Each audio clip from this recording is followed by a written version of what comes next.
오늘의 증시 브리핑 시작하겠습니다. 시장 조정이 나온 그런 날이었는데 우선 미증시 분위기가 안 좋았죠.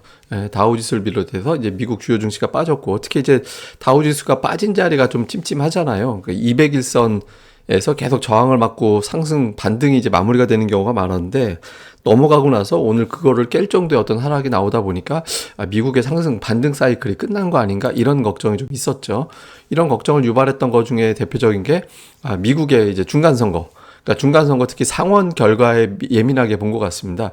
현재까지 48대 49로 알려져 있는데 사실은 49대 50이죠. 왜 그러냐면 두 군데, 애리조나하고 이제 네바다의 어떤 결과를 보면 애리조나는 민주당이 가져간 걸로 보여지고 네바다는 공화당이 가져간 걸로 보여지거든요. 49대 50인데 문제는 지금 조지아가 확정이 안 돼 있어요. 조지아는 민주당 후보가 앞선 가운데 이거는 이제 결선 투표로 넘어가게 된 상황이 생겼거든요. 그래서 현실적으로 보면 50대 50이 될 가능성이 높죠. 물론 이제 표차가 워낙 안 나서 결선 투표가 어떻게 될지는 또 봐야 되긴 하겠지만, 이제 투자들이 보기에는 하원은 공화당이 앞섰고 상원은 사실상 민주당이 이긴 거다. 왜냐면 50대 50이면 캐스팅 보트를 부통령이 쥐니까.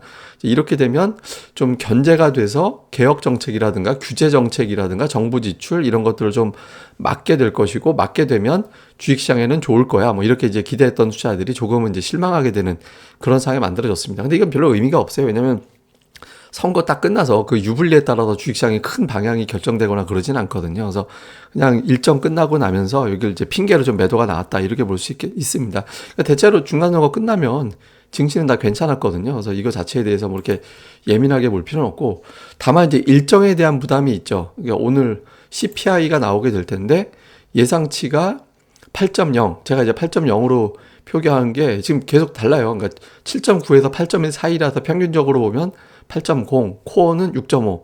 그러니까 9월 수치가 8.2와 6.6이었거든요. 이거보다 낮아지는데, 최근에 이제 블룸버그 설문이라든가 또 이제 다수의 언론에서는 이번 주 중반 넘어가면서부터는 7.9로 전망치가 하향됐거든요. 사실 전망치를 하향하지 않는 게 나을 뻔했습니다. 왜냐하면 이제 7.9가 나올 때 와 할 텐데 7.9를 예측을 딱 해버리면 7.9가 나와도 괜찮은데 이 정도가 될 수밖에 없거든요. 그래서 이게 좀 전망치 낮춘 게 이렇게 좋아 보이진 않는데, 어쨌든 앞에 7자가 보인다라면 투자자들은 긍정적. 그러니까 제일 이제 서프라이즈한 상황은 7.8 미만으로 나올 때. 근데 이제 7.9와 8.1 나오면 중립인데 괜찮다 정도.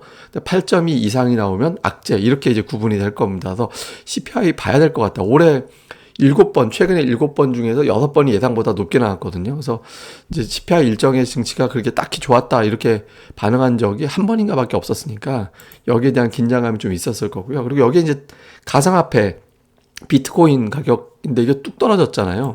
지금 이제 FTX를 바이낸스에서 인수한다라고 했다가 이제 철회했잖아요. 이게 이제 문제는 바이낸스가 이제 FTX를 가지고 좀 놀았다, 이런 평가도 있긴 한데, FTX가 워낙 불투명하게 운영을 했죠. 그러니까 자기네들이 발행한 코인을 사들여가지고 그걸 끌어올려서 자산 가치를 부풀려 놓고 그걸 담보로 해가지고 돈을 조달해가지고 사업을 하고, 이게 장부 까보면 그게 이제 사실상 작전해가지고 끌어올린 자산 이거밖에 없는 거니까 이게 좀 문제가 되는 거긴 하잖아요. 이게 이제 코인 시장에 어떤 이제 좀 불신을 초래할 수도 있지 않을까? 그리고 이제 뱅크런이 생기게 돼서 이게 가격을 폭락하게 된다라면 여기서 손실난 거를 다른 데서 끄집어내가지고 채워야 되니까 주식을 팔지 않을까? 이런 걱정도 좀 있었을 겁니다. 그래서 오늘 가상화폐 관련된 내용도 주식시장에는 부정적인 요인. 근데 제가 보기엔 그거보다 그냥 만기 업한 것 같아요.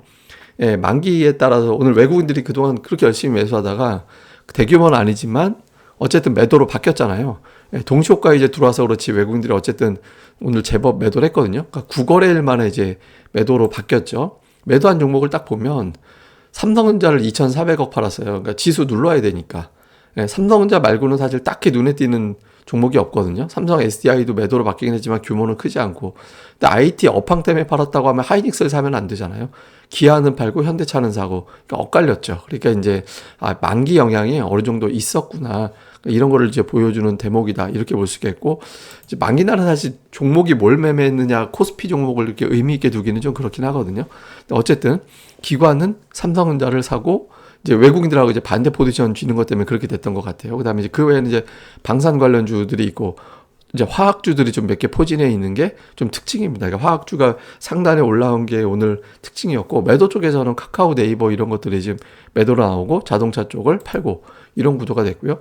코스닥 쪽에서는 보통 2차 전지가 상단에 있고 다음에 게임주 이런 구도가 돼 있었는데 종목이 되게 바뀌었어요. 그러니까 오늘 이제 양쪽에서 코스닥을 각각 1,000억 원 정도 매도를 했기 때문에 매수한 종목에 두드러진 특징이 있었다 이렇게 보기는 어렵습니다. 그래서 그냥 종목 내에서 업종 내에서 골라 담는 이제 그런 형태를 보였고, 기관이 지금 승률이 되게 좋거든요. 기관이 코스닥 매수해서 평균 매수가 대비 올라가니까 30위권 이내 종목만 놓고 보면 거의 85%, 90% 정도 되거든요. 그래서 어쨌든 아프리카 TV, LNF 실적 나왔는데 평가 좋은 종목들이잖아요.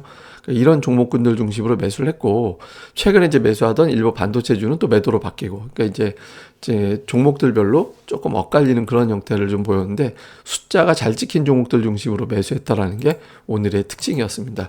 자, 이슈를 보면 앞서 말씀드린 대로 CPI가 중요합니다. 예상은 7.9, 6.5가 기준이다. 그래서 8.0 정도 플러스 마이너스 0.1 범위면 중립 이상. 근데 8.2 넘어가서 숫자가 나오게 되면 악재, 7.8 이하로 나오게 되면 또는 미만으로 나오게 되면 서프라이즈, 이런 기준으로 보면 될 것 같고요.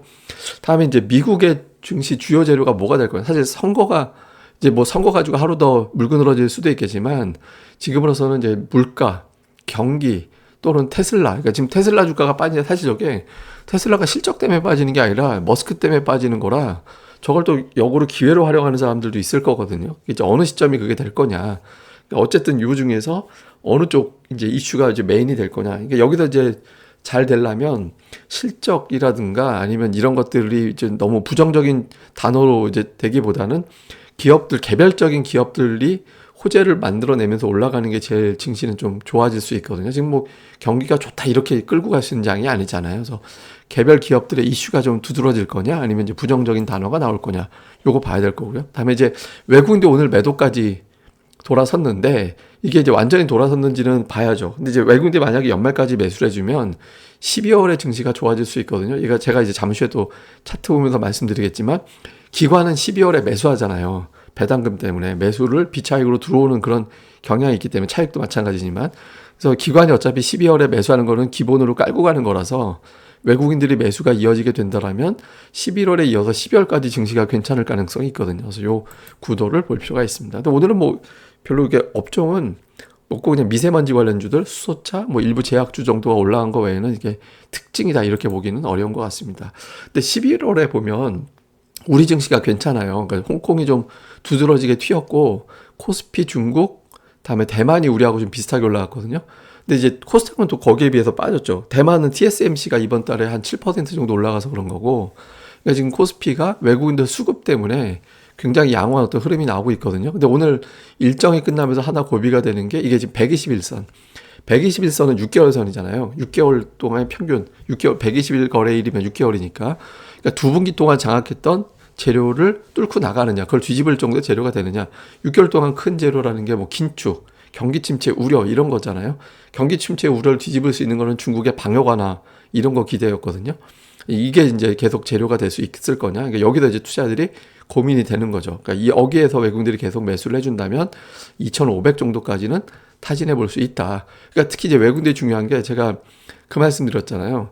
그 12월이 중요한 게 저는 4분기에 증시가 플러스 날 확률이 높다라고 말씀을 드렸죠. 왜냐면 우리나라가 그 6분기 연속 하락한 사례가 없어서 이번에 웬만하면 이제 4분기는 플러스가 날 가능성이 높다. 그 이후에 재차 하락하더라도 지금 현재 올라가고 있는 상황이거든요.